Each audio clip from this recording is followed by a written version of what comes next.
Para empezar, vamos a dar un poco de lo que es el concepto de qué es una reacción química.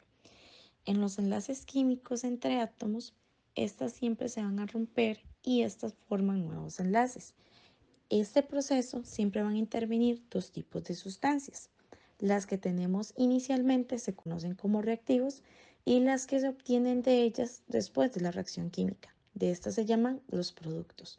Los productos se van a mostrar en esta imagen del lado derecho y los reactivos se van a mostrar del lado izquierdo.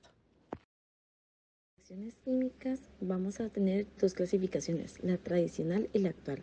En este caso la tradicional se va a subdividir en composición, descomposición, desplazamiento, sustitución simple y doble descomposición.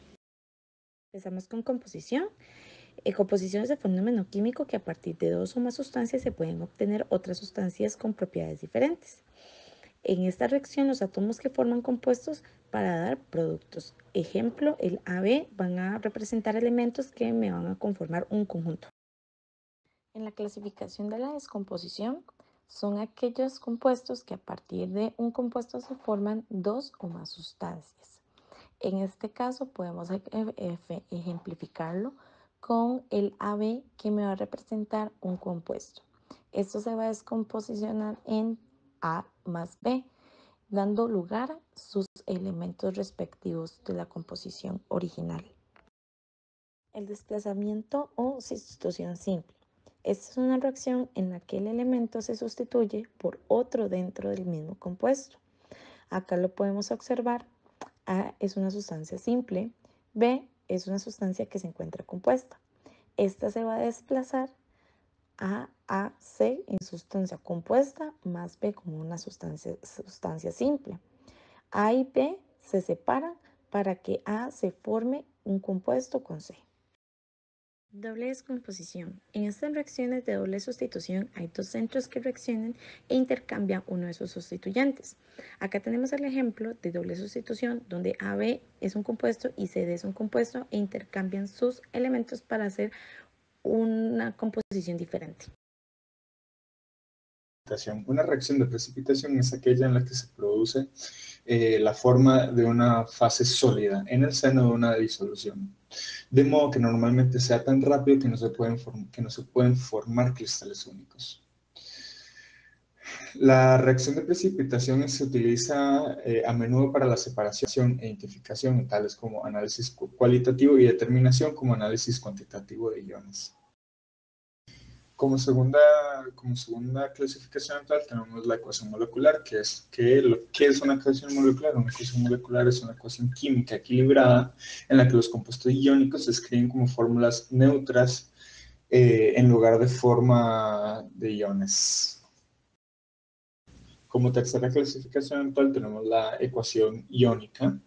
¿Qué es una ecuación iónica? Una ecuación iónica es una ecuación química donde los electrolitos en solución acuosa se escriben como iones disociados. Por lo general, este se da como en sal disuelta en agua, en donde los espacios iónicas son seguidos por AQ en la ecuación, para indicar que es una solución acuosa. Y como cuarta clasificación actual tenemos la iónica neta. La ecuación iónica neta es una ecuación química para tener una reacción que enumera solo las especies que participan en la reacción. La ecuación iónica neta se usa comúnmente para las reacciones neutralizadas de neutralización ácido-base, reacciones de doble desplazamiento y de reacciones redox. Reacciones ácido-base. A forma introductoria, los ácidos presentan características como sabor agrio, pueden ocasionar cambios de color en pigmentos vegetales, principalmente de azul a rojo, y pueden reaccionar con algunos metales como el zinc, el magnesio o el hierro.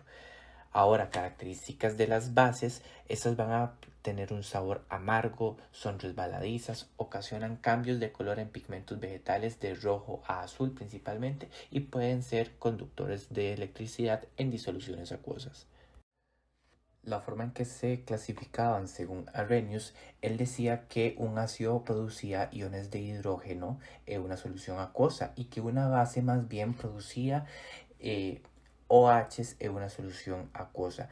Pero Bronsted decía que más bien un ácido era un donador de protones y una base era un receptor de protones. O sea que para Bronsted los ácidos y las bases no requerían estar en una solución acuosa.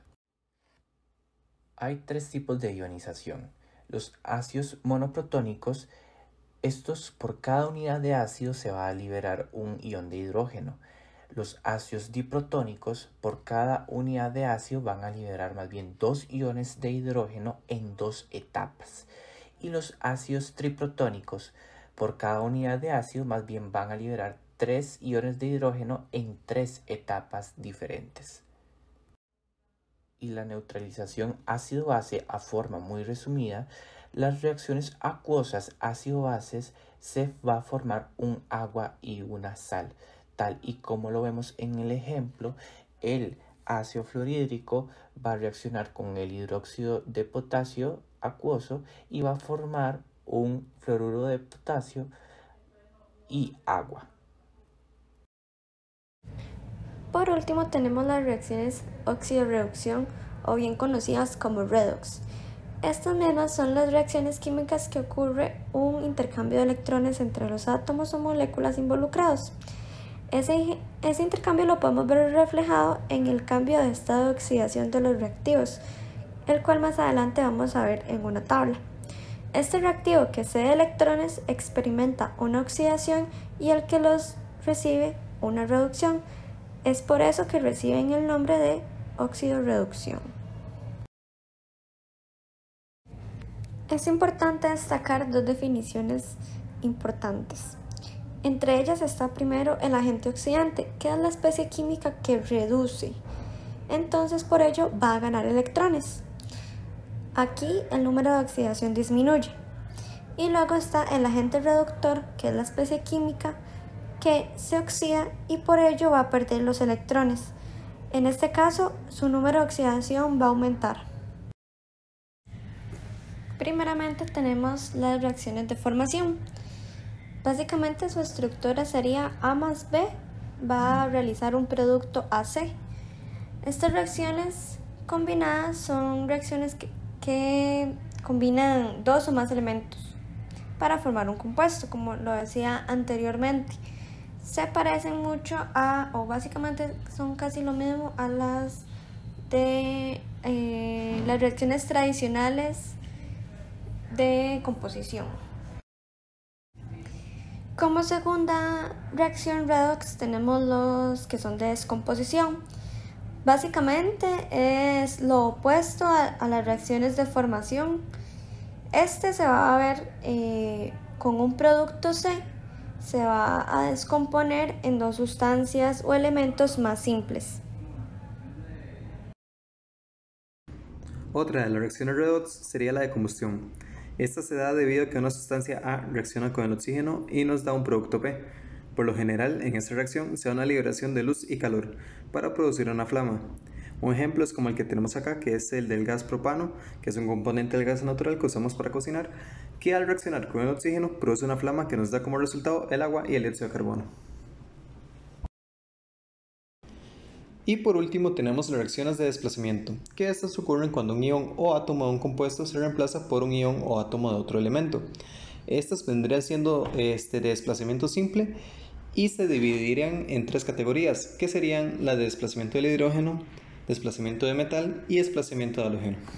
En el desplazamiento del hidrógeno tenemos que si combinamos el agua en su forma líquida más un metal que sea alcalino y algunos metales alcalinoterros como el calcio, estroncio y el bario, que son los más reactivos de los elementos metálicos, estos desplazarán el hidrógeno del agua, formando un hidróxido de metal en forma acuosa, más el hidrógeno liberado en gas. También muchos metales, incluyendo los que no reaccionan con el agua, son capaces de desplazar el hidrógeno de los ácidos, como por ejemplo el zinc, que al combinarlo con el ácido clorhídrico, estos reaccionan formando el cloruro de zinc y liberando el hidrógeno, como se muestra en el segundo ejemplo del desplazamiento. En el desplazamiento del metal nos encontramos que un metal de un compuesto puede ser desplazado por otro metal en estado libre. Por ejemplo, si combinamos el cloruro de titanio en gas con el magnesio en estado líquido, nos da como resultado un titanio en estado sólido con la liberación del cloruro de magnesio en estado líquido. En el desplazamiento de los halógenos tenemos que su fuerza disminuye conforme avanzamos del flúor al yodo en el grupo 7A, por lo que el flúor molecular puede reemplazar los iones de cloruro, bromuro y yoduro en disolución. El flúor molecular es tan reactivo que ataca el agua, por lo que la reacción no se puede efectuar en disolución acuosa. Estas reacciones no se pueden hacer de forma inversa, por lo que el yodo no puede sustituir al bromo, ni el bromo al cloro, ni el cloro al flúor. Los compuestos solubles serían los compuestos que contienen iones de metales alcalinos y el ion amonio, nitratos, acetatos, bicarbonatos, cloratos y percloratos, algunos halogenuros con sus excepciones y sulfatos también con sus excepciones, que serían insolubles en agua. Y aquí tenemos una imagen de los números de oxidación de cada elemento. Recordemos colocarle los estados de oxidación a cada elemento para verificar que estamos haciendo una reacción redox. Muchas gracias.